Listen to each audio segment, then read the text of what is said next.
Hey guys, tonight we journey far back in time, past the glow of city lights and soft pillows, all the way to ancient Rome, where your morning routine would make even the grimiest festival-goer feel squeaky clean by comparison. You're waking up on a straw-stuffed mattress in a domus that smells faintly of musty stone and stale incense. Your room is dim, lit by the milky blue light slipping through a small oculus above your bed. The walls are painted with peeling frescoes of mythological beasts, and a servant is already padding in with your hygiene kit. You sit up groggily, and that's when you spot your toothbrush, a worn-down stick with one end frayed like an old broom, soaked in something suspiciously yellow. Welcome to your new old life. So, before you get comfortable, take a moment to like the video and subscribe, but only if you genuinely enjoy what I do here. And while you're at it, post your location and local time. I love seeing where you all listen from. Now, dim the lights, maybe turn on a fan for that soft background hum, and let's ease into tonight's journey together. The twig in your hand is a dendroscalpium, and it's seen things. Romans didn't exactly invent the toothbrush, but they gave it their own rustic flair. You chew the end until it frays, then use it to rub your teeth with a fine paste made from ingredients like crushed bones, hooves, and charcoal. If you're wealthy, your paste might also include dried herbs like mint or thyme, though the sensation still falls somewhere between brushing with sandpaper and gnawing on beef jerky. Still, it beats letting your teeth fall out, barely. Your mouth is still sticky from yesterday's garum-infused meal, and as you work the twig back and forth, you wonder how your breath hasn't scared off every friend and deity. The mixture tastes vaguely of burnt toast and pond water. But it's not just about freshness, it's about looking proper. In Rome, appearances mattered more than comfort. And rotten teeth? They suggested laziness, or worse, barbarism. Historians still argue whether regular Romans cared about oral hygiene or if this was strictly a patrician obsession. Some say the masses had other worries, like avoiding being trampled at the forum or accidentally insulting a centurion. Others claim even the poorest citizens tried to clean their teeth, because nobody wants to be known as halitosis maximus. You swish water around your mouth, spit into a bronze bowl, and glance at your reflection in a polished silver plate. Your teeth gleam faintly, but there's something off. Maybe it's the lingering taste of last night's smoked dormouse. Or maybe it's because you're about to rinse with actual urine. But that's a tale for another section. As your morning routine continues, you dab at your face with a rough linen cloth dipped in rosewater. The scent is lovely, overpowering, but lovely, and for a brief moment, you feel civilized. Like maybe this life isn't so bad. Sure, you don't have modern mouthwash, but you do have an entire city built on marble, tradition, and good posture. Out in the courtyard, other members of the household are starting their own routines. A boy combs his curls with a bone pick. A woman is grinding sea salt and crushed mint into powder. The clink of terracotta vessels echoes off stone walls, and above you, pigeons coo lazily in the rafters. Hygiene in ancient Rome isn't just personal, it's performative. You keep up appearances, because if you don't, people might talk. And in this city, rumors spread faster than plague. You rub your tongue with a fig leaf, yes, that was a thing, and stare into the distance. You're not just cleaning your teeth, you're becoming Roman. Which means you'll need to brace yourself. The next step in your hygiene journey is about to get pungent. But for now, you rinse once more, set down the twig, and breathe in through your nose. Which was a mistake, because someone nearby is testing out their homemade deodorant made from goose fat and myrrh. Sweet dreams, indeed. You shuffle over to the marble basin, still wiping your mouth from the gritty twig session, and spot the next step in your Roman morning, a small amphora with a tightly sealed lid, faintly glowing in the early light. The servant uncorks it, and before he even says a word, your nose is assaulted by a sharp, acrid tang that nearly curls your toes. Yes, it's urine. Not just any urine, imported Portuguese urine. A luxury. Welcome to ancient Roman mouthwash. You hesitate. But this isn't new to you anymore. In fact, it's practically chic. The Romans believed that aged urine, particularly from regions known for wine and olives, had potent cleaning properties thanks to the ammonia content. And they weren't wrong. Modern science begrudgingly admits that ammonia can, in fact, whiten teeth and kill bacteria. But still, pee. In your mouth. You lift the small cup of golden liquid like you're doing a toast, give the servant a solemn nod, and take the plunge. Swish, swish. Burn, burn. The sensation is somewhere between accidentally inhaling floor cleaner and licking a penny you found under your shoe. You try not to gag. Dignity. You're Roman. You've got this. It's worth remembering that in this society, body fluids were viewed differently. Roman cleaning agents often involved urine, bile, or other secretions because they were considered part of the natural world's toolkit. You might raise an eyebrow now, but to a Roman, this was science. Historians still argue whether the daily use of urine mouthwash was widespread or confined to vain aristocrats with way too much time and self-regard. But archaeological finds, including amphorae labeled for cleaning use, suggest it wasn't entirely rare. The merchant class even collected urine in public jars placed at street corners. Passers-by would relieve themselves, and the contents would later be sold to laundromats or, yes, to wealthy households for dental and cleaning purposes. Emperor Vespasian famously taxed urine collection, saying money does not stink. You, at this moment, might disagree. You spit the last of the mouthwash into a clay bowl and feel oddly refreshed. Your gums tingle. Your dignity? Slightly bruise. But your breath, now tinged with the ammonia sting of ancient freshness, could probably dissolve bronze. Maybe that's the goal. To distract yourself, you glance around the courtyard. A neighbor is scrubbing her sandals with lemon and vinegar. A small dog licks spilled fish sauce off the cobblestones. The city is waking up. You rub a little more paste on your gums, another popular Roman trick to keep the mouth clean and the teeth glossy. It's slightly bitter and sticky, but compared to the pea rinse, it's ambrosia.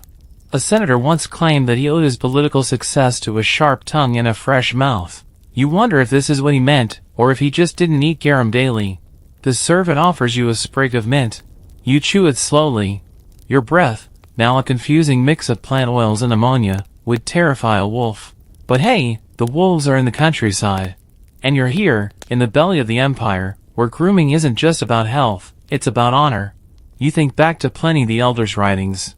He once mentioned that those with pale, clean teeth were favored in courtship and debate. The mouth, he wrote, is the portal of persuasion.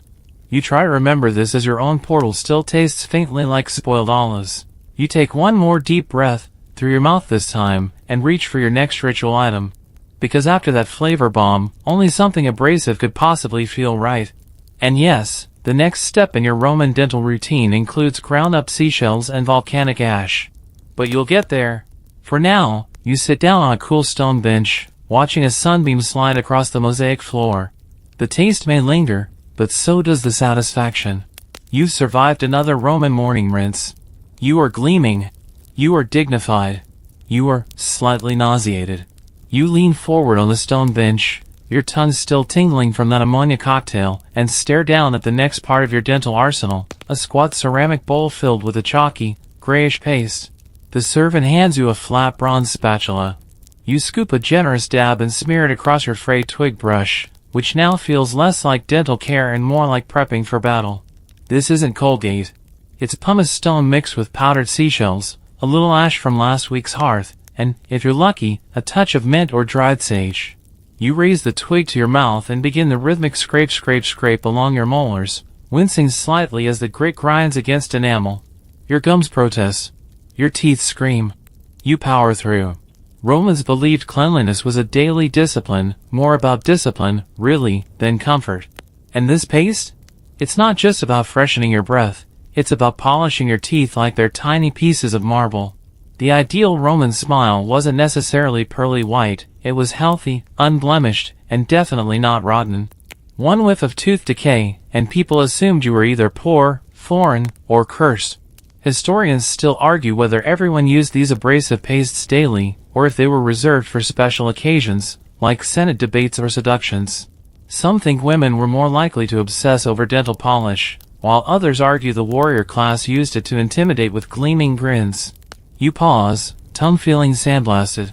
The texture is unpleasant. Grit sticks to your molars. Some of the shell particles are sharp enough to draw blood. But you soldier on, picturing yourself walking into the forum with a smile so luminous it could redirect a sunbeam.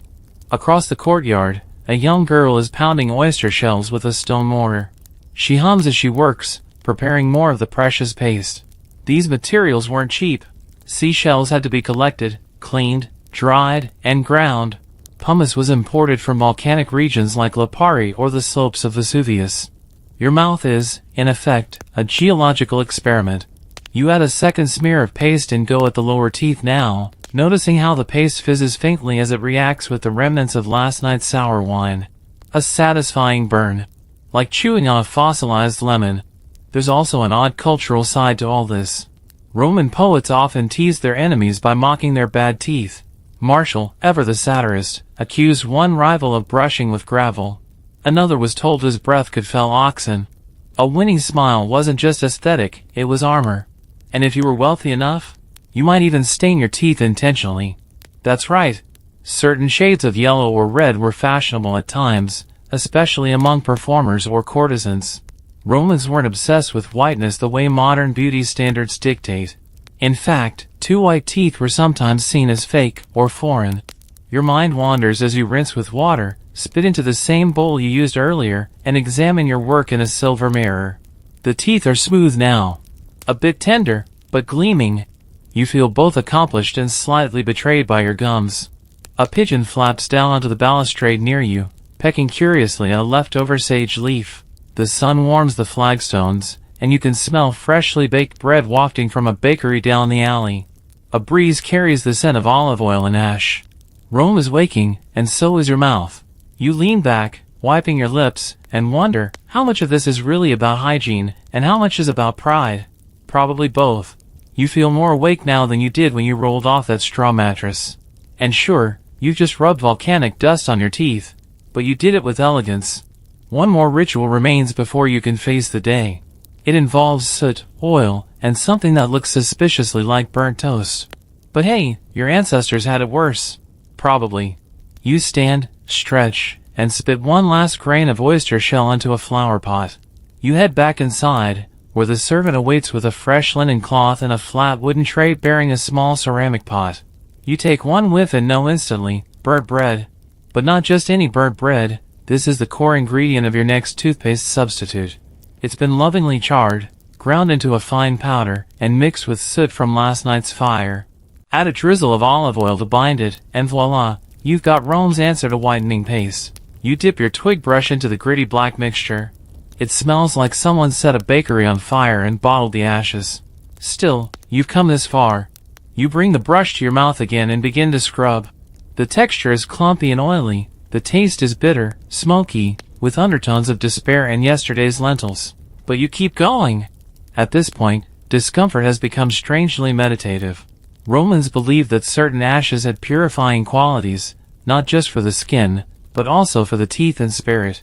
This mixture, crude as it is said to lift stains, neutralize bad odors, and somehow absorb the spiritual residue of your sins. Toothpaste as moral compass. You wonder what your dentist would think. Historians still debate the accuracy of these claims. Some believe the soot was merely abrasive, nothing more. Others argue that the type of wood or bread used held symbolic value, olive branches for purity, barley for abundance. There's even a fringe theory that certain senators preferred the ashes of garlic bread for added pungency, though that one's probably satire. Probably. As you brush, you hear the telltale shuffle of sandals against tile. A friend has arrived, an older man, his toga neatly arranged, his own twig brush sticking out of a pouch like a dagger. He greets you with a nod, peers at your paste, and sniffs approvingly. "Burnt bread and soot?" he says. "Going for that aggressively humble look today?" You grub back, mouth full of ash. He takes out his own paste, a creamy blend made with powdered deer antler and frankincense. Show off. You brush harder. In Rome, personal hygiene was a public performance. Friends might meet over a dental session, exchanging recipes, gossip, and strategies for the best shine. It's self-care, Roman style. There are even surviving letters between noblewomen discussing which pastes best flatter the complexion of one's teeth in candlelight. You suppose it's the ancient version of influencer tips. You rinse once more, spit into the shared bowl, and dab your lips clean. The soot has left your teeth slightly darker, oddly enough, but your mouth feels invigorated, like it's just finished sparring with a lion. You thank the servant, who takes the bowl away and replaces it with a tiny tin of honey. It's not for brushing, it's for counterbalancing the bitterness. You let a drop melt on your tongue and sigh. Now that's civilization. A few birds chirp outside as the streets begin to fill with the muffled sounds of carts, sandals, and distant shouting. The city is stretching awake. You, meanwhile, are polishing your soul with powdered toast. It's all very normal. The neighbor's child runs by holding a wet sponge. You flinch instinctively. You've heard stories about those. But that horror comes later. For now, you finish the last rub along your gums, give your teeth one final tongue inspection, and declare your mouth officially Roman clean. It's not exactly minty fresh, but it's earned. Like everything else in this empire, you're finally ready to face the day, or at least the next questionable ritual. And that, of course, brings us to the people who made all this possible. The invisible hands. The ones who boiled the bread, scraped the ash, ground the shells.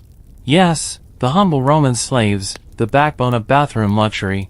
You step into the atrium, mouth still tasting faintly of soot and pride, and there they are, the silent figures already sweeping ash from the hearth and folding your linen cloths with mechanical grace. The slaves. Your personal hygiene team. It's easy to forget, in this grand marble house, that none of your rituals would be possible without them. One of them, a wiry man with burn marks on his arms, likely from too many close calls with boiling pitch, kneels beside the basin, refilling it with clean water. He doesn't look up. Another, a younger woman with ink-stained fingers, quietly records your toiletry ingredients onto a wax tablet. You nod to her. She doesn't respond. She's not allowed to. Being clean in ancient Rome wasn't just about soap and paste, it was about hierarchy. If you were fortunate enough to be born into the patrician class, or had worked your way up through cleverness or war spoils, you didn't scrub your own back or boil your own mint. You had people for that. People who had no choice. And in some bizarre twist of status, the more elaborate your cleansing routine, the more power you were seen to possess. You might not be a senator, but if you had 3 slaves dedicated just to your morning bathroom rituals, one to grind the paste, one to warm the towels, and one to hold the mirror, you were practically royalty. Historians still argue about the extent of slaves' specialization in hygiene. Some records suggest full-time bath attendants who did nothing else. Others think the roles rotated depending on the day or master's mood. There's even mention of one particularly wealthy widow who had a slave just to brush her teeth for her, twice daily, with deer fat and cinnamon. You think about this as you rinse your mouth. You'd rather keep your dental destiny in your own hands. You sit down on a cushioned bench while another servant, older and smelling faintly of lanolin, gently oils your hands and arms. It's part of the purification ritual. Clean skin reflects clean intent. He says nothing, but he's thorough, massaging your knuckles, even cleaning under your nails with a sliver of bone. It's awkward. You've always felt weird about being waited on. But in this world, resistance would be seen as weakness. And so you sit, stoic, letting yourself be buffed into civility like a decorative statue. You're not alone. Outside, in wealthier homes, dozens of other citizens are receiving the same royal treatment, all pretending this is normal. Expected. Earned. The social contract of Rome is written in ash and oil. The more pampered you are, the more disciplined you must appear. You rise from the bench, arms shining slightly from the olive oil. A servant hands you a new tunic, warm from the sun, and another adjusts the folds just so. And yet, even with all this precision and polish, you remember the small oddities. Slaves were often the most knowledgeable about hygiene. They knew which paste whitened best, which mouthwash had gone rancid, which strigil left scratches. They were the quiet scientists of the bathhouse, the pharmacists of the villa. A few, when freed, even went on to open their own shops, selling scented powders and oils to the elite who once owned them. You nod once more to the woman with the wax tablet. She finally looks up, just briefly. There's a flicker of something, tired amusement? Recognition? Maybe she's mentally noting that you gagged more than usual during the urine rinse. You can't be sure. But you're clean now. Or at least, clean enough to enter public space without shame. Your slaves melt back into the shadows, and you adjust your belt. You're ready for the public baths, where true Roman hygiene gets social. The basin. The bathers. The heat. The gossip. You head for the door. You step out into the Roman morning, the sky already dusted with sun, and the clamor of the city rumbling softly beneath it all. Ahead looms the thermae, the public bathhouse. It's less spa, more social battleground. Your sandals slap gently against the warm stone as you make your way in, past rows of vendors selling oil flasks, combs, and suspiciously enthusiastic licorice root. The air changes immediately inside. Damp. Echoing. Alive.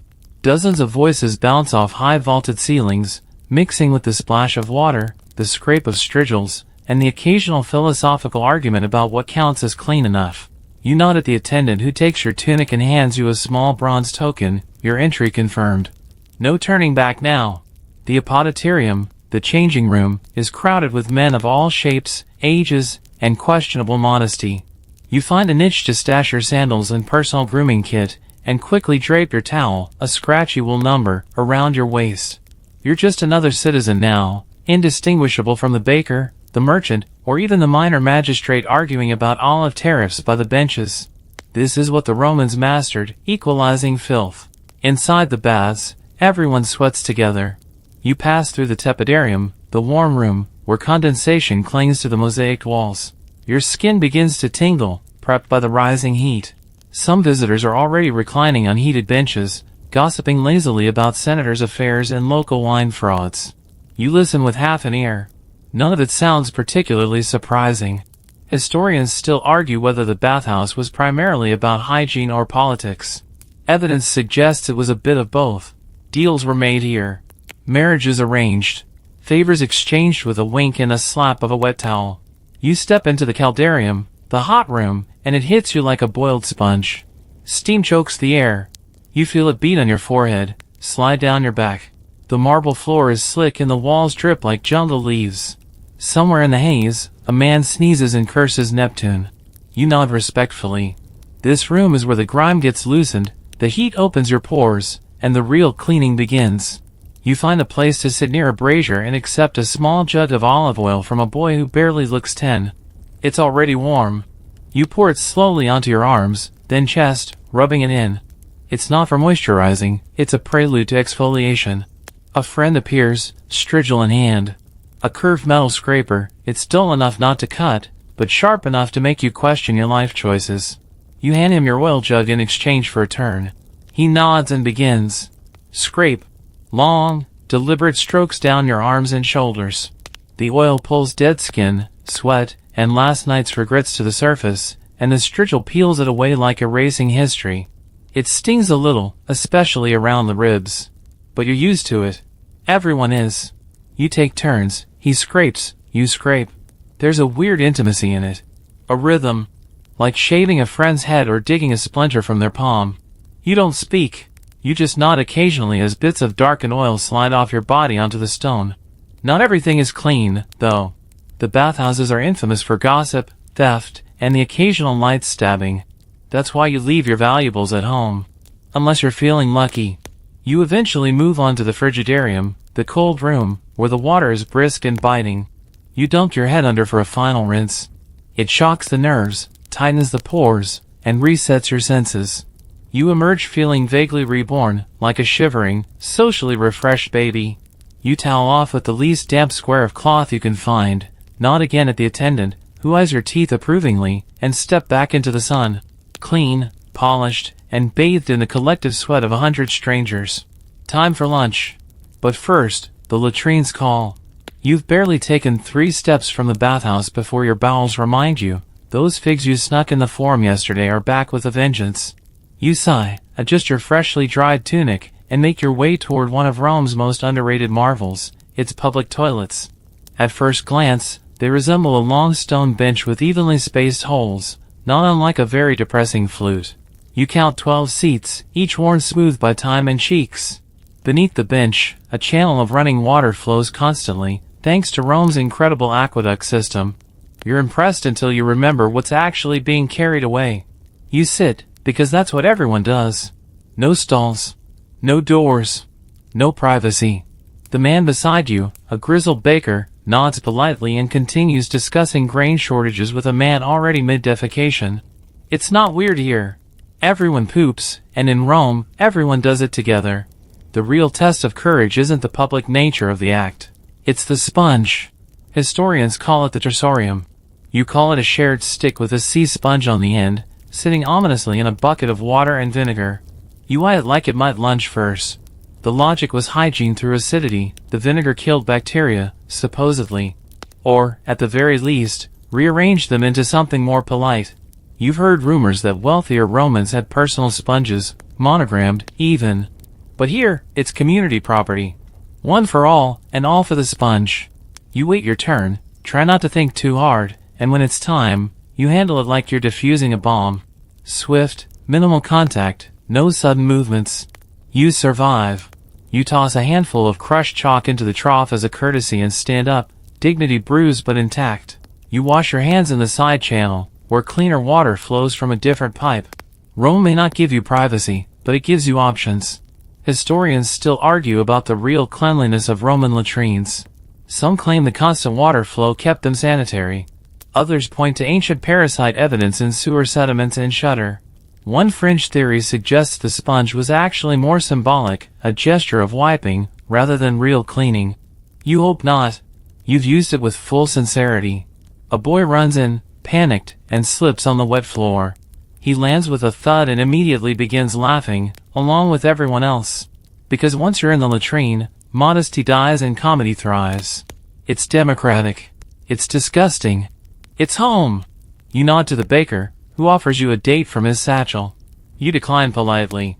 Nothing that brown should be consumed in this moment. Outside, the air feels fresher, the sky wider. You've passed through one of Rome's greatest equalizers. Whether you're a merchant, a senator, or someone who once served under Caesar himself, everyone ends up on the same bench, eyeing the same sponge, praying for a clean grip. You head back toward the main street, sandals clicking on the stones. You feel oddly lighter, physically and existentially. The kind of clarity only communal defecation can bring. Ahead, a perfumery catches your eye. After the sponge incident, it feels right to douse yourself in rosewater and powdered herbs. But this isn't just for scent, it's hygiene, Roman style. Because in a city where everyone smells something, being the one who smells better can open doors. Or at least keep people from closing them in your face. You drift into the perfumery, the heavy linen curtain falling shut behind you and muting the chaos of the street. Inside, the air is thick with competing aromas, clove, rose, cinnamon, a whisper of myrrh, and something you swear is warm goat. Shelves of delicate glass vials glint in the golden afternoon light, each containing concoctions that promise everything from irresistible charm to temporary invisibility. Probably. A woman behind the counter, draped in a toga dyed a shade of purple that screams money, nods at you with all the warmth of someone who smells far too many sweaty customers. She gestures toward a tray of samplers. You lean in, sniffing cautiously. This one? Crushed iris root with a hint of saffron. That one? Mastic resin blended with almond oil. And here, ah yes, pulverized rose petals with a soft layer of chalk dust.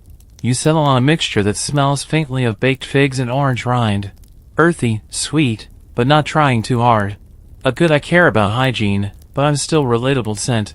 You dab some behind your ears, under your arms, even across your chest. It feels slightly gritty going on, that'll be the lead powder. Yes, Romans regularly used powdered lead for scent and skin lightening. And no, nobody thought this was dangerous. Not yet, anyway. Historians still argue whether lead in cosmetics was universally known to be harmful. Some suggest there were whispers about it causing fatigue or mysterious illnesses. Others believe the pursuit of marble-white skin and lingering fragrance simply outweighed such concerns. After all, beauty is pain. Or at least mild organ damage. You stroll toward a large brass mirror propped in the corner. Your reflection glows, literally. The scented powders and oils cling to your skin, catching the light. Your hair, damp from the bath, smells faintly of bay leaves and smoke. Your armpits now emit a complex note of crushed pinecone and vague remorse.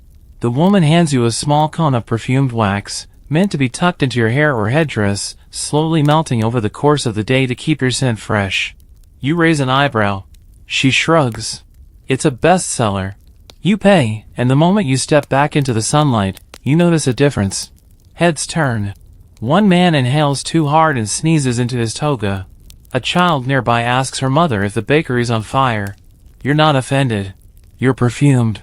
But smell was just part of the Roman hygiene arsenal. Visual cues mattered too.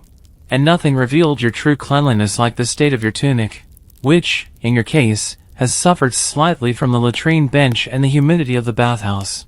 You head toward the linen quarter, where togas and tunics are pressed, scraped, and occasionally exorcised of evil odors. One corner vendor waves at you.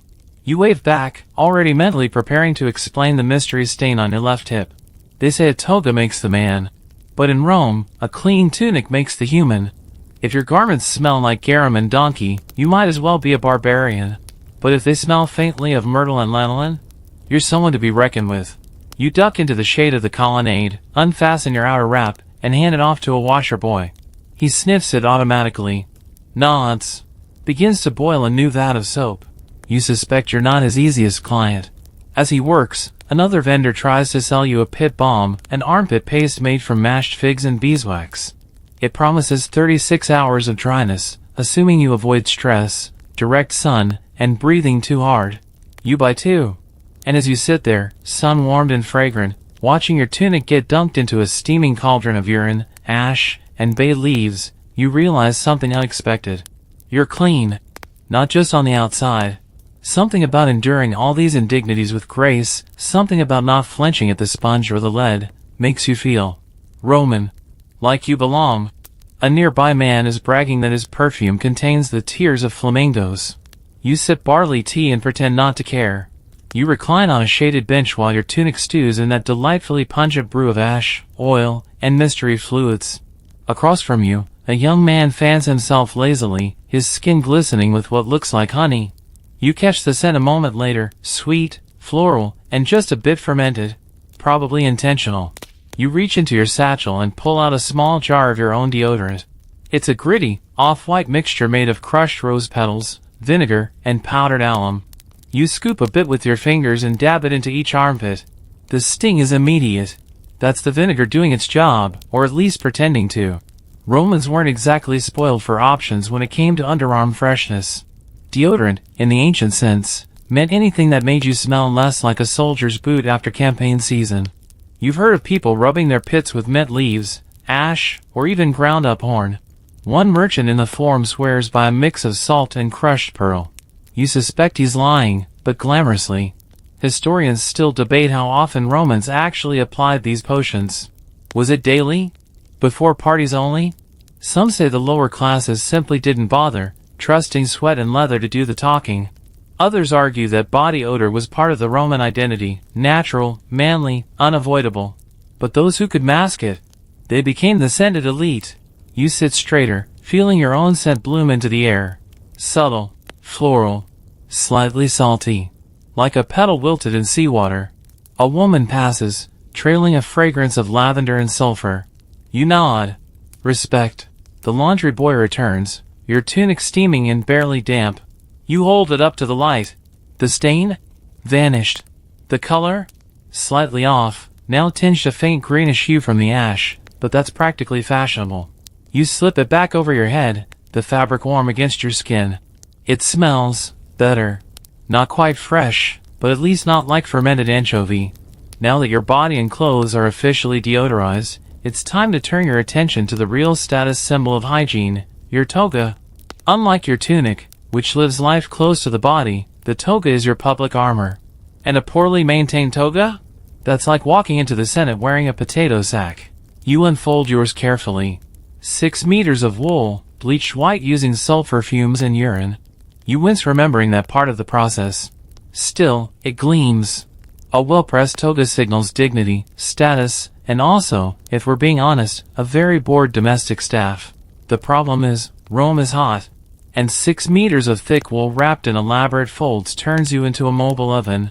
You've just scrubbed, oiled, scraped, and powdered every inch of yourself, and now you're about to sweat straight through it all. You drape it on anyway. The fabric scratches your neck. The folds slip unless you pin them just right. The bottom hem brushes the dusty road. And within 10 seconds, you're already perspiring. A trickle slides down your back. You resist the urge to scream. That's when you remember the cinnamon paste. You pull a tiny box from your belt. Inside is a reddish-brown paste made from ground cinnamon, fig resin, and a drop of vinegar. You scoop a bit with your pinky and dab it on your underarms and down your spine. It's spicy, sticky, and oddly comforting. It's not just deodorant, it's psychological warfare. The cinnamon burns just enough to make you forget the heat, and the scent masks everything short of full collapse. Plus, it's stylish. Everyone knows the cinnamon crowd is on the rise. You head back toward the forum, sweat starting to stain your collar despite your best efforts. But your teeth are clean, Your breath is tolerable, your toga is pressed, and your pits smell faintly of baked goods. You're ready to face the day. Or at least the dental butchery that awaits if things go wrong. You stride into the forum with all the confidence of a man whose armpits now smell like cinnamon rolls, and frankly, that might be your peak achievement for the day. But beneath your toga, something nags at you. A dull ache. Right upper molar. It throbs in rhythm with your footsteps, pulsing like a drumbeat of doom. You pause, press your tongue against it. Mistake. Sharp pain answers back, a bolt of lightning through your skull. The kind that makes you reconsider every life decision, including that second date tartlet last week. Tooth pain in ancient Rome is no small matter.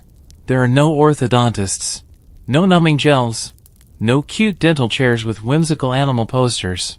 What you do have is a guy, usually located in a stall between a sandal repairman and a guy selling mystery sausages, who claims he knows teeth. You find him exactly where you expect, under a faded awning with a sign depicting a cheerful molar and what appears to be a blood trail. The man himself is eating olives and sharpening a bronze tool on a whetstone. He nods as you approach, as if he's been expecting you. Maybe the smell of fear precedes you. You sit. He examines your mouth with a thin stick and a very questionable level of hygiene. You try not to gag as his finger, tasting faintly of garlic and regret, prods the offending tooth. He grunts, reaches for a jug of wine, offers it to you. You swig like your life depends on it, which, historically speaking, it might. Historians still argue whether Roman dental practitioners were true professionals or glorified butchers. Some inscriptions mention skilled dentarii, who could extract teeth, clean decay, and even fashion rudimentary prosthetics. Others suggest most dental work was done by barbers, slaves, or random people with strong arms and low standards. The man pulls out his tool, something between pliers and a torture device. You grip the sides of the stool and whisper a short prayer to any deity within hearing range. The procedure is fast, brutal, the pain white-hot and immediate. He yanks. You scream internally, possibly externally. A moment later, he holds up a bloody molar like it's a prize pig. You nod, dizzy, mouth full of iron and shame. To his credit, he offers a rinse, wine with rosemary and honey, meant to disinfect. You gargle, spit, and try not to collapse. He hands you a small cloth pouch containing crushed mint and myrrh, an ancient dental aftercare package. You press it gently to your gums and stagger back into the sunlight. Your tooth is gone. So is a piece of your soul. But hey, you're not in pain anymore. You find a shaded fountain and sit beside it, slumping forward. Children splash their hands in the water nearby. A woman argues with a fishmonger about eel prices. Life goes on. You swish more wine around your mouth and reflect. Romans were oddly pragmatic about dental care. If it hurt, remove it. If it rotted, cover it in resin and hope for the best. There were no fillings, no braces, no dental hygienists whispering to floss more. Just pain, persistence, and prayer. And, occasionally, powdered mouse skull. Yes, some remedies involved grinding up mouse bones and rubbing them on aching gums. You shudder. Even you have limits. You glance down at the bloody rag in your hand and wonder what your breath smells like now. Coppery? Minty? Spiritually wounded? Either way, you're still standing. Still scented. Still Roman. And despite the trauma of amateur oral surgery, the day isn't over. Not by a long shot. Next stop? A quick detour to the curses and clay tablets of Rome's nastiest toilet drama. Because hygiene, in this empire, wasn't always about soap. Sometimes it was about revenge. You limp away from the Forum Dental fiasco, still clutching your Mentem mousebone recovery kit, and swear to the gods you're never eating another fig again. Your jaw throbs with a dull emptiness, like it misses the tooth already, or maybe it's just your pride echoing in the vacant socket. You veer down a quieter street, past a tavern where someone is already drunk enough to sing about cabbage, and head toward an unassuming little shrine wedged between a latrine and a bakery. It doesn't look like much, just a small alcove with a cracked statue of Mercury and a pile of broken pottery at its base. But you know better. This is where things get personal. This is where Romans wrote their curses. You approach the defixio table, a slab of stone with a row of styluses, a few clay tablets, and a bowl of what smells suspiciously like donkey's blood. A hunched woman tends the shrine. She doesn't speak, just nods toward the blank tablets. You pick one up. Your hand hesitates. Who do you curse? The dental butcher who took your tooth like a prize? The man in the bathhouse who borrowed your sponge and never returned it? The fish vendor who swore yesterday's mullet was still flopping even though it smelled like Neptune's laundry? You settle on something pettier. The man who bumped into you during your cinnamon paste moment and made you drop a whole glob into your sandal. It's still sticky between your toes. You scratch into the clay. To the spirits below, I name Marcus Publius the Clumsy. May he trip forever on togas, bite his own tongue, and find his olive oil always rancid. You add a drawing of a stick figure slipping. For flair. Romans took their curses seriously. These depictions were often buried in graves, wells, or latrines, places close to the underworld. Some were poetic, others brutally specific. Historians still debate whether they were true spells or just emotionally satisfying performance art. Either way, they reveal a society where cleanliness and vengeance sometimes went hand in hand. You finish your inscription and gently smear donkey's blood across the surface, sealing your grudge. The woman takes it, eyes unreadable, and tosses it into the shadowed pit behind her. You hear a faint clank. Revenge accomplished. Spiritually hygienic, even. You feel lighter, not just because you lost a tooth, but because you've released a little rage. And in Rome, where everything is public and everyone's sweating, you have to vent somewhere. Better through curses than arson. To celebrate your emotional exfoliation, you walk into the bakery next door. The air is warm, yeasty, and mercifully free of goat. You buy a small honey cake, chew it very, very carefully on the opposite side of your mouth, and let the sweetness fill the void where your molar used to live. Outside, a group of children run past holding dolls and shouting something about a gladiator they saw picking his nose. You smile, then wince. Still tender. You sit on a sun-warmed stone and dab some oil on your gums. The ache dulls. You reflect on how Romans didn't just wash their bodies, they scrubbed their emotions, too. With prayer, with poetry, with passive-aggressive clay tablets hurled into the abyss. You feel a strange peace. But now, the pain is returning. Not dental, visual. Because rounding the corner is your friend Lucia, and she's wearing the thickest layer of white makeup you've ever seen. And you know what that means. It's time to dive into Rome's terrifying version of cosmetic surgery. Lucia approaches like a ghost who just discovered foundation. Her face is caked in a powdery white mask, cracks forming around her smile like a dry plaster wall mid-earthquake. Her cheeks are dabbed with what you can only assume is crushed beetroot, and her lips shimmer faintly with what may or may not be fish scales. She looks stunning. And absolutely radioactive.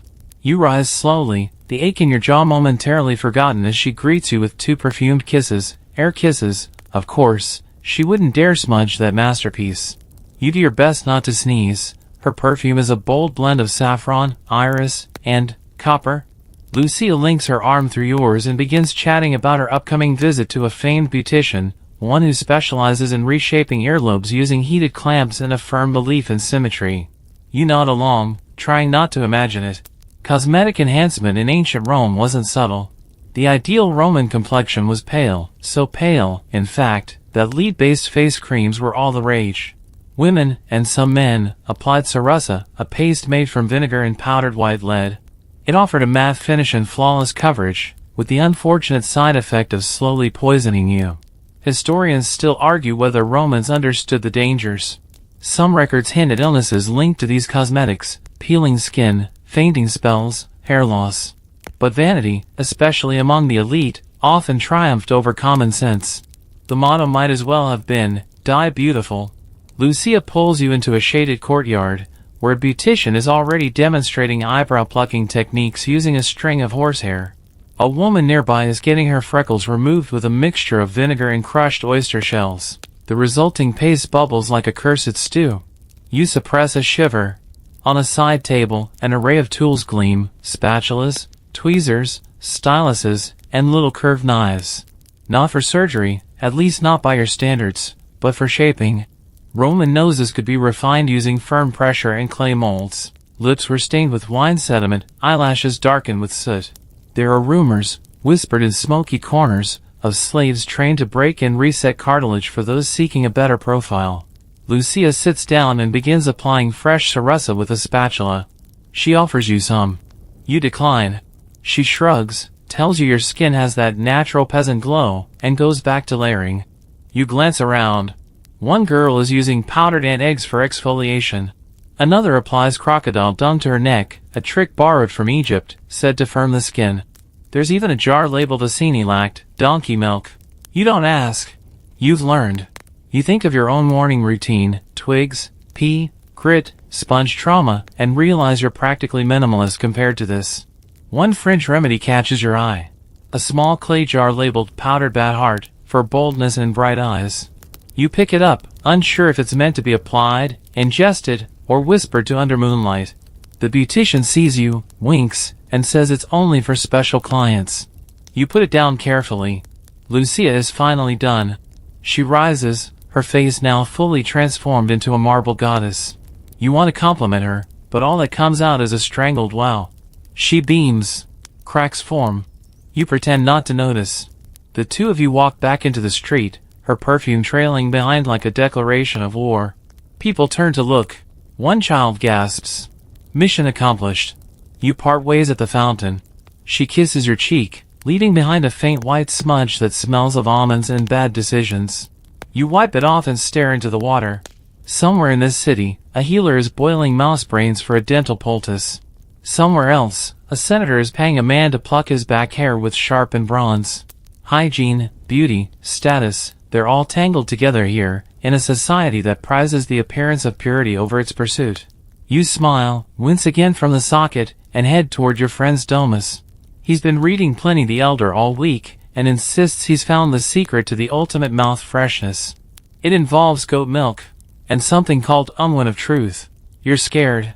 You find him exactly where you expected, reclined on a cushioned bench under a pergola of dying grapevines, nose deep in a scroll, one sandal dangling precariously off his big toe. He looks up with wild enthusiasm and absolutely no regard for your swollen jaw. I've done it, he says, without preamble. The ultimate remedy for foul breath. Pliny was right all along. You sigh. Of course he was reading natural history again, Pliny the Elder's encyclopedia of all things useful, bizarre, and occasionally fatal. The man wrote about everything from elephant psychology to the best way to treat hemorrhoids with herbs found only on Tuesdays. You never know which page your friend is on. He shoves a small bowl into your hand. It smells surprising. Like goat milk left in the sun, mixed with crushed mint and a whisper of old sandals. There's also a strange hint of resin, like something that belongs on a ship, not in a mouth. You're welcome, he says. You raise an eyebrow. He grins. That's goat milk, myrrh, powdered pine bark, a dash of vinegar, and, wait for it, ground oyster. You gag slightly, but your curiosity is louder than your dignity. You dip a finger into the goop and touch it to your tongue. It's gritty, tart, uncomfortably creamy, but undeniably effective. Your mouth instantly feels like it's hosting a small forest. Pliny swore by this mixture. In his writings, he claimed it sweetens the breath, strengthens the gums, and encourages virtuous thoughts. You're skeptical about the last part, but your breath no longer smells like dental regret and moral compromise, so maybe he had a point. Historians still debate whether Pliny genuinely believed all his remedies or just copied whatever he heard in bathhouse gossip. Some of his cures involve all feathers and exorcisms. Others, like this mouthwash, actually seem to work if you squint hard enough and ignore the goat milk. Your friend takes a swig straight from the bowl. I feel purged, he announces, dramatically. Like my soul has flossed itself. You try not to laugh, mostly to protect your jaw. He pulls out another scroll, this one detailing remedies for persistent halitosis, chewing on cardamom seeds, rinsing with wine steeped in rose petals, or holding a small hot coal under the tongue to burn away sin. That last one, you both agree, is more performance art than health advice. The two of you sit for a while, passing the bowl back and forth like a sacrament of questionable hygiene. Birds chirp overhead. Somewhere, a neighbor is arguing about lentil prices. The city hums on. You talk about the absurdity of it all, how much time Romans spend maintaining their bodies, scraping and scouring like flesh is marble. You joke that you're both just human statues in need of constant polishing. He laughs, then sneezes violently into his toga. You pretend not to notice the goat milk splatter. To shift the mood, he offers a new remedy he just read about, rubbing the ashes of burnt bread crusts on the tongue to remove bad dreams. You decline, politely. You've had enough ash for one lifetime. Then he says it, almost too casually. There's a new import from the east. Some kind of fermented fish enzyme. They say it not only cures bad breath but makes your voice more persuasive. You stare at him. Garum, you ask. He nods. You shudder. You've been here before. Still, curiosity wins again. Always does. You ask for a sample. He pulls out a small vial. You uncork it. It smells like sea betrayal. Like Poseidon's armpit. You put one drop on your tongue. Regret. But your mouth does feel louder. You're not sure that's helpful. You both laugh, eyes watering, and sit back in silence. Above you, the grapevines rattle gently in the breeze. It occurs to you then, Pliny, in all his chaos, might have been onto something. The Romans didn't just clean for cleanliness. They believed in rituals that linked body to spirit, health to humor, pace to pride. You rise, your jaw still sore, your breath now an ungodly blend of mint, milk, and sea monster. But it's a good day. And the best part? Dinner's coming. Fermented fish sauce and all. By the time you reach the triclinium, the Roman dining room, your mouth has fully recovered from the earlier ordeal, though your breath now contains so many layers it could be considered archaeological. You pass through the curtain and immediately feel the air change. Heavy with incense, dense with heat, and undeniably laced with fish. Yes, garum. It's everywhere. There, on the table, glistening in small clay pots. Here, drizzled over olives, oozing across boiled eggs, soaking into roasted vegetables. It's the universal condiment.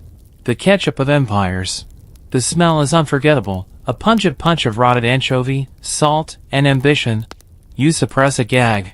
Tonight's meal is hosted by a friend of a friend, one of those self-important senators who insists his imported cushions are especially goose. You take your place on the low couch, reclining slightly on your left elbow like proper etiquette demands. Your head ends up disturbingly close to a platter of stuffed dormice. You smile politely. You die a little inside.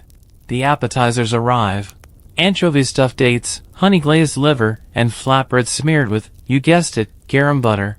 You chew carefully, trying not to disturb the fragile peace treaty you've made with your stomach. Romans believed that food wasn't just fuel, it was philosophy. Each course was a conversation between nature and indulgence. And garum, the fermented fish sauce made by layering fish guts and salt under the sun for weeks, was considered the soul of flavor. Some compared it to liquid gold. Others compared it to foot. Historians still argue about how pervasive garum was across class lines. Did the poor really eat it daily, or was it mostly reserved for the wealthy with stronger stomachs? Amphorae filled with garum have been found across the empire, even as far as Britannia, proving at least someone, somewhere, was importing the stink with pride. The senator leans in mid-meal and boasts that his garum was made in Pompeii before the eruption. Aged like fine wine, he whispers, as though confessing a sacred truth. You nod. Your eyes water. The next course arrives, boiled cabbage with garlic and more garum. You notice some guests dabbing oil on their lips between bites, trying to lock in the aroma. One woman fans her face with a sandalwood paddle, as if airing out the flavor. It doesn't help. You sneak a breath of fresh air by pretending to sneeze. No one notices. Then comes the highlight, peacock tongues with sea urchin sauce. The peacocks, you're told, were sung to daily for tenderness. The sauce? Guess. Garum. You brave one bite. It's surprisingly delicate, like licking a silk glove dipped in fish tank water. You nod politely to your host. He grins, already reaching for his own portion of eel-stuffed oysters. The room grows louder as the wine flows freely. Discussions turn to politics, philosophy, and the proper angle of eyebrow arches. One man declares that he hasn't brushed his teeth in 3 weeks because his garum breath commands attention. Another swears it's the reason his wife finally agreed to bear him a 5th child. You make a mental note, garum equals fertility, apparently. Or hallucination. Toward the end of the meal, your tongue feels coated in brine, your palate assaulted by an army of sea spirits. You excuse yourself under the guise of checking your sandals, but really, you just want to breathe near an herb bush. Outside, the cool air hits your face like divine mercy. You wipe your lips with a fig leaf and pop a clove into your mouth for dignity. It smolders gently. You feel human again. You glance up at the sky. Stars have begun to shimmer over the rooftops, and you hear laughter from nearby balconies. Somewhere, someone is composing a love poem to a woman who smells like cinnamon and goat milk. You wish them well. Tonight, you've eaten as a Roman eats. You've tasted the empire, survived its sauces, endured its breath, and though your digestive system is currently negotiating peace talks with your conscience, you have to admit, it was an experience. Tomorrow, you'll return to your morning twig and gritty ash paste. But for now, you walk home under the stars, breath complex, belly full, and heart oddly content. You wake the next morning with a familiar crustiness on your tongue and a mouth that feels like it's been sealed shut with oyster glue. The memory of last night's garum-fueled feast clings to your taste buds like a vengeful ghost. You groan softly, roll to your side, and reach for your twig brush, which now sits solemnly in a bowl of rosewater and what appears to be a dead gnat. You begin the daily scrape, but your heart's not in it. You need more than friction and flavored twigs today. You need ritual. In Rome, cleanliness was not merely about scraping dirt. It was about aligning the body with the cosmos, the city, and the gods. You remember what the priest said during Saturnalia last year, as your flesh is made pure, so too your thoughts shall be. You also remember he smelled like basil and desperation. Still, the idea stuck. So you start your day with a little superstition. A dash of ritualistic salt under your tongue. A splash of water over your ears. A moment of stillness while facing east, toward the rising sun and, conveniently, the bakery. You recite a simple invocation, one that roughly translates to "May my words not stink." Then comes the charm. You dig into your belt pouch and retrieve a small amulet, gifted to you by a herbalist with exactly 2 teeth and a suspiciously glowing thumb. It's a tiny bronze disc etched with a spiral and a crude image of a snake coiled around a tooth. She claimed it would ward off rot, lies, and in-laws. So far, it's 143. You rub it between your fingers and place it gently under your tongue for precisely 3 seconds before tucking it back into its pouch. Tradition fulfilled. Breath uncertain. Historians still argue about the role of ritual cleanliness in Roman life. Was it spiritual? Superstitious? A matter of habit reinforced by generations of grandmotherly warnings? Some scholars say these rites were mostly symbolic. Others believe Romans genuinely thought a proper morning routine could curry favor with the household gods, and possibly the neighbors. You throw on a light tunic and head to the small family altar near the garden. You light a sliver of incense, myrrh, rosemary, and a touch of fig, and wave the smoke around your body like you're seasoning yourself for the gods. Then you sit, cross-legged, and begin the most sacred part of your hygiene ritual, chewing on fennel seeds and judging your neighbors. Today, the gossip flows quickly. A woman down the street was seen pouring vinegar on her husband's sandals after a bath. A young man claims he developed a hair growth paste from burnt goat horn. A merchant insists his teeth grew whiter after praying to Fortuna and drinking river water under a full moon. You nod at each new revelation. Not because you believe them, but because belief itself is part of the practice. If enough people believe a ritual purifies, then maybe, in some corner of the psyche, it does. And anyway, you need all the help you can get. Last night's eel-stuffed oyster with garum sauce left a legacy. You end your morning rite by sprinkling a few grains of salt at the doorstep and whispering a short blessing, "Let those who enter here have breath fit for company." Then you spit, politely, into the herb planter, because superstition requires both reverence and a little sass. As you rise, the amulet thuds gently against your chest. Your mouth still tastes like salted resin, but there's a clarity in your step. A lightness. You've honored the gods. Protected your teeth. Defended your dignity. Now, as the sun climbs higher and merchants begin opening their stalls, you tie a fresh linen band around your head and prepare for the day. Because in Rome, hygiene doesn't end at home, it walks with you. It's in how you smell, how you speak, how your breath carries across a market stall or down a marble hallway. And speaking of breath, you're about to be offered plenty's final solution. You've barely taken 10 steps into the marketplace when you hear it, that overly familiar voice, booming like he's addressing a Senate committee instead of selling scented twigs.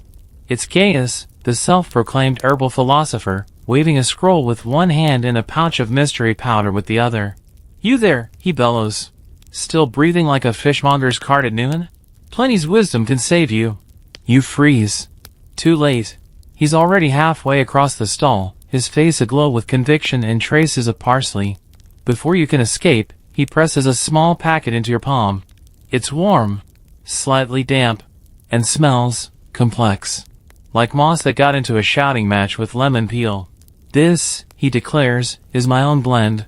Inspired by Pliny the Elder himself. It neutralizes, energizes, deodorizes, and, if sniffed correctly, might even realign your humors.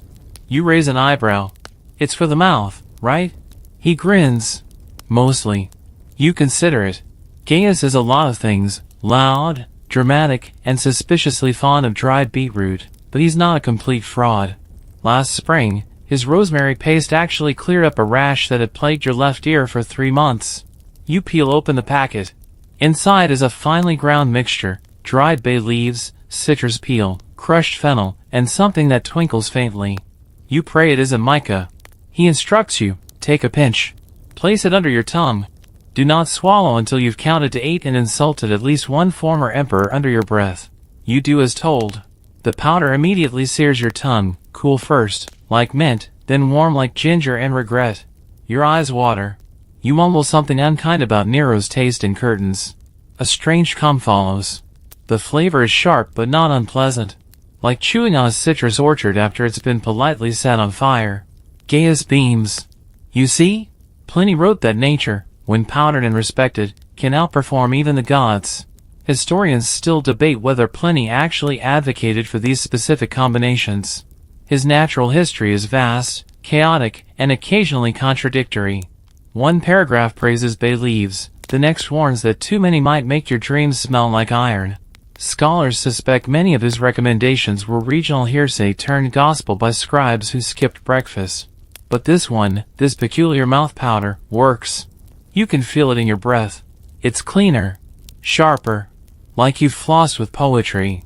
You thank Gaius, who bows dramatically and returns to convincing a nearby matron that her husband's snoring is probably caused by impure marjoram.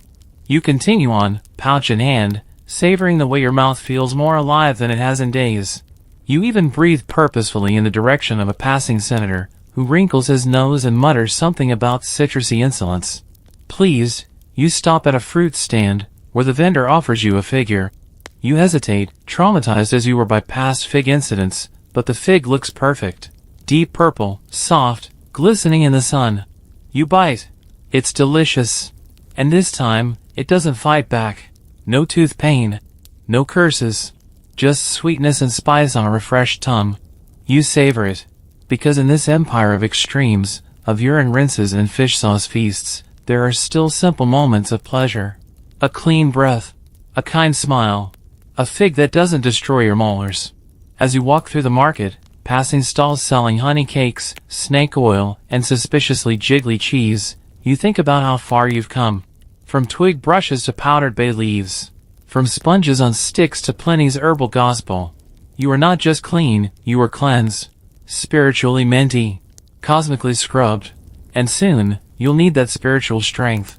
Because while you may have conquered dental hygiene, there's one thing you haven't escaped. The Roman obsession with rituals. And the evil eye is just around the corner. You turn down a quieter alley of the market, the noise behind you fading into a distant hum of bartering and braying mules, and that's when you feel it, the unmistakable prickle on the back of your neck. The weight of a stare that lingers just a fraction too long. A tingling that creeps like a slow spider from your spine to your temples. Someone has just given you the evil eye. You stop mid-step, pretend to adjust your sandal, glance sideways. And there she is, a woman in a deep blue stola, leaning near a fig cart, eyes fixed on you with surgical intensity. Not angry, not even obviously hostile, but undeniably focused. Her gaze flicks to your teeth, your tunic, your fig, then back to your eyes. You nod politely. She doesn't blink. Welcome to the more spiritual side of Roman hygiene. The malocchio, or evil eye, wasn't just a rustic superstition. It was real. Real enough that senators wore amulets. Real enough that generals sacrificed goats before battles to wash away stares. And real enough that you, suddenly feeling very cursed, dig into your belt pouch for your anti-malocchio arsenal. Out comes a bola, a small, spherical charm worn by children and paranoid adults alike. Yours is a polished lump of amber with a hair from a red dog sealed inside. You clutch it, whisper a quick prayer to Fortuna. Then, because you take no chances, you spit lightly into your left hand and tap your forehead 3 times. It's an old trick. Grandmothers swear by it. Your gums still sting from the motion, but better that than a full spiritual implosion. Historians still argue whether the evil eye was feared more for its supernatural power or for its ability to explain random misfortune.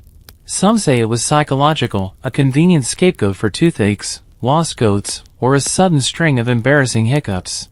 Others believe it was deadly serious. Even emperors like Augustus reportedly employed full-time diviners to sniff out ill intentions. You take no chances. Not after the week you've had. You stop at a street shrine and make a small offering, 3 dried chickpeas, a lock of hair, not yours. You carry a spare from a donkey, and a whispered insult about your own knees. The self-deprecation confuses malevolent spirits, supposedly. You hope it also confuses the fig woman. You feel the air lighten a little. The prickle fades. Somewhere nearby, a bell rings. You straighten your tunic, puff out your chest, and take a confident step forward, only to trip slightly over a cobblestone. The fig lands on your sandal. You sigh. Maybe the curse needed an exit strategy. Back on the main road, you pass other anti-malachio devices. A mosaic of a hand making the FICA gesture, fist with thumb poking out between fingers, painted right on the threshold of a butcher shop. A bronze phallus wind chime dangling from a doorway, rattling cheerfully in the breeze. A child with garlic strung around his neck like a tiny, fragrant gladiator. Rome takes no chances. And neither do you. You stop at a vendor selling protective trinkets and pick up a new amulet, a tiny carved bone depicting a smiling dog with bulging eyes.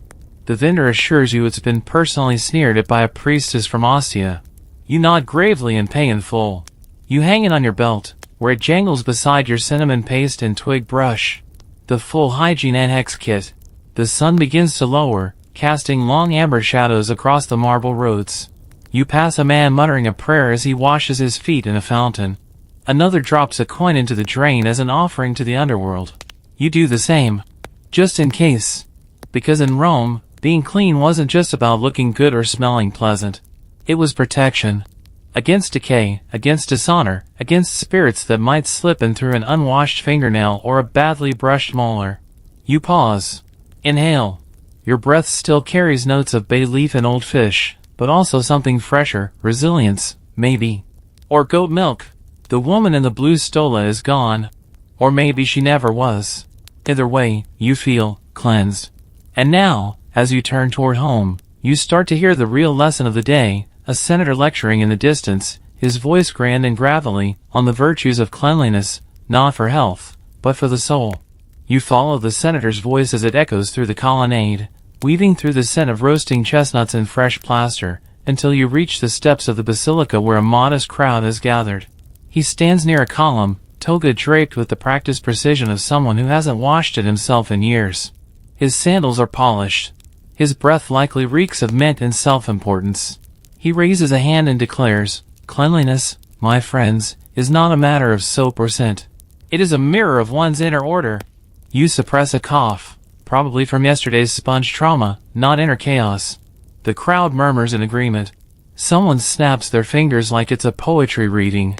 The senator continues, detailing the virtues of daily oil scraping, the moral superiority of people who change their tunics more than once a week, and the shame of underarm neglect. You lean against a pillar, half listening, half amused. The lecture isn't new. Romans have long equated physical maintenance with moral standing. To be clean was to be disciplined. To be fragrant, a sign of refinement. To be visibly unwashed, practically treasonous. Historians still debate whether this philosophy was genuinely held or just the result of centuries of public posturing. Was cleanliness a true virtue, or just another way for the elite to signal superiority over the working class, who didn't have the time, or slaves, to bathe daily? Some argue it was both. A young man in the crowd asks, "But what of the poor, Senator? They do not have perfumers. Nor oils. Are they impure in spirit?" The senator, caught for a second without a scroll to quote, straightens and replies, "Even the poor can wash in a stream. Even the humble can comb their hair with pride. Cleanliness is a choice. Filth, my friends, is surrender." You're not sure that's entirely fair. But it's Rome. Fairness is optional. Appearances are mandatory.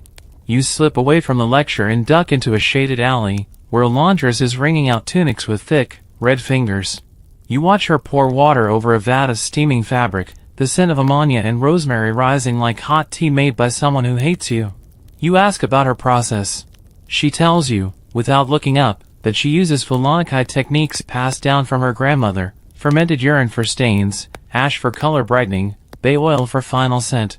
She nods toward a stack of freshly scrubbed togas, each folded like military origami.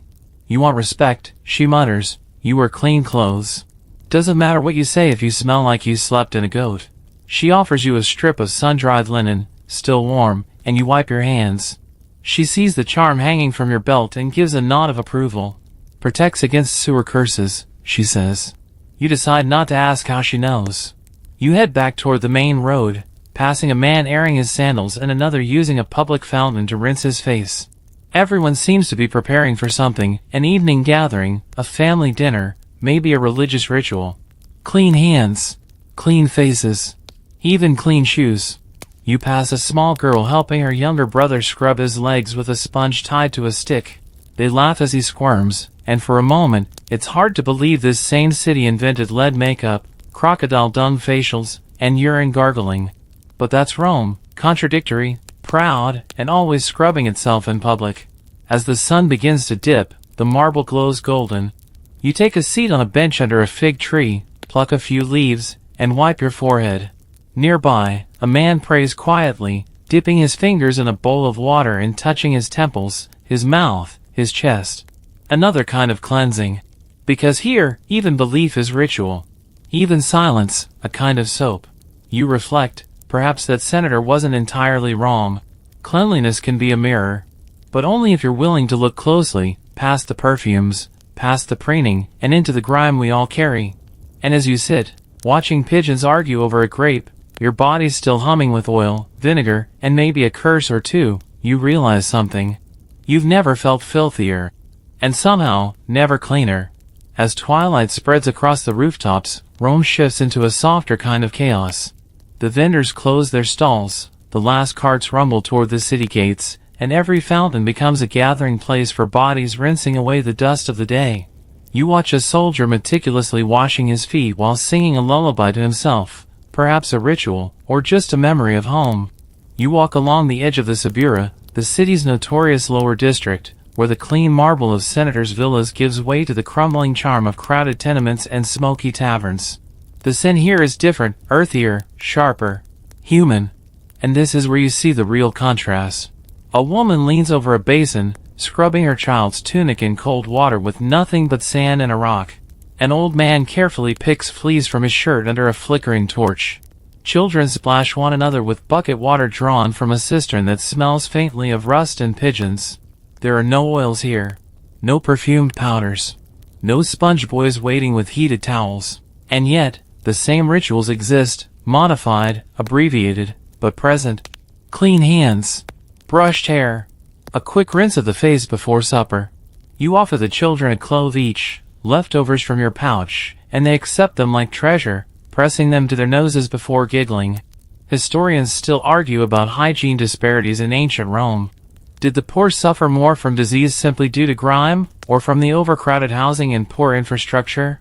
Some scholars believe cleanliness among the lower classes was surprisingly diligent, even if the tools were simple.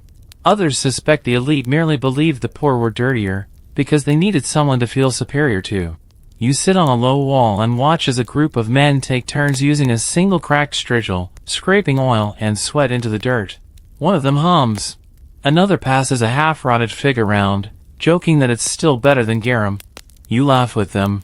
Because you get it now. Cleanliness isn't always about the tools. It's about the intention. The pause. The moment of care, however small, that says, I choose to be well today.